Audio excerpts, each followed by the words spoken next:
Hello, class. So, obviously, we're in a bit of a strange situation here.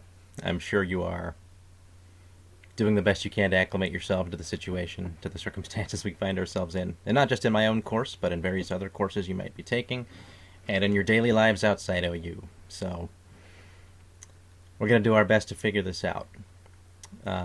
First and foremost, the biggest priority for me, with respect to all of you, is that you stay safe, that you maintain your social distancing, you don't take any unnecessary chances, and you do the best you can to keep those around you safe as well. That's always the number one priority. And on that note, I really appreciate the resolve that you've shown me to this point with respect to your willingness to take on this challenge and maintain your learning the way that you were meant to get it as much as we possibly can. That's important to me. You folks signed up for my course for cognitive psychology with every intention of learning the material, absorbing the content, and bettering your understanding of the field. And none of us planned on this, but it's important to me that I delivered this to you as well as I possibly can. So, I'm always here. If you have any concerns at all, you should email me at any time. Don't care what time of day it is. If it's especially important, feel free to use caps lock. I don't mind. Get it to my attention. It's important that you do so. And I will do the best I can to address whatever concerns you have. On that note, I intend to hold Zoom meetings once per week. For those who might be unfamiliar, Zoom is a online software, a lot like Skype, that allows for video conferences. I think Zoom is a little better than Skype when it comes to a classroom context because it encompasses a larger group of people. And I have at least a little bit of experience working with Zoom as an online class platform. I was a teaching assistant for a course that utilized Zoom during a summer online course. So I have a little bit of familiarity with that. And very soon I will be emailing you all details for the very first Zoom meeting. Not only when it is, but also how to access it, what is necessary from you. And I encourage you to get your questions to me well in advance before the meeting begins so that we can try to get it all sorted out. The meetings are going to occur Wednesdays at 11:50 a.m., just like class normally would be, Wednesday at 11:50. It'll be once per week. Now, I understand that everybody's situation is different at home or wherever you may be with respect to access to the internet, access to technology, and for that reason, I'm not making these meetings mandatory. You aren't required to attend. However, I strongly encourage you to attend if you have the capacity to do so. This is going to be a very valuable opportunity for you to ask questions that pertain to the lectures that I present separately. I will also be doing some lecturing during these meetings to supplement the lectures I provide via recordings. I want to enrich your learning as much as I can, and this provides an opportunity for that.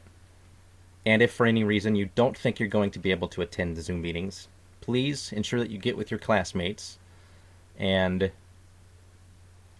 get any information that you may have missed from them, whether it be notes, maybe they asked a question that you wanted to ask.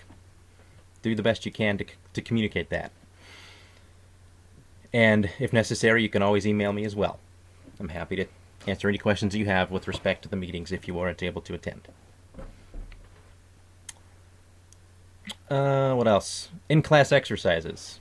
You'll recall that these are, per the syllabus, worth 10% of your grade. Obviously, the in-class thing is no longer possible, so the exercises are going to take on a different flavor now. You might have used Blackboard before for its discussion posts in various other courses you've taken. That's what I'm going to use for the purpose of in-class exercises. Once per week, once per unit, essentially, I will be incorporating a discussion post exercise that relates in some way to the content that I'm discussing. These posts are going to be very short. I'm not going to ask you to write numerous paragraphs or pages. These are going to be comparable to the exercises that you would have performed in the actual classroom. So I'm only expecting a couple sentences or so. But I will give you the specific details about what each discussion should cover within the lectures that I present.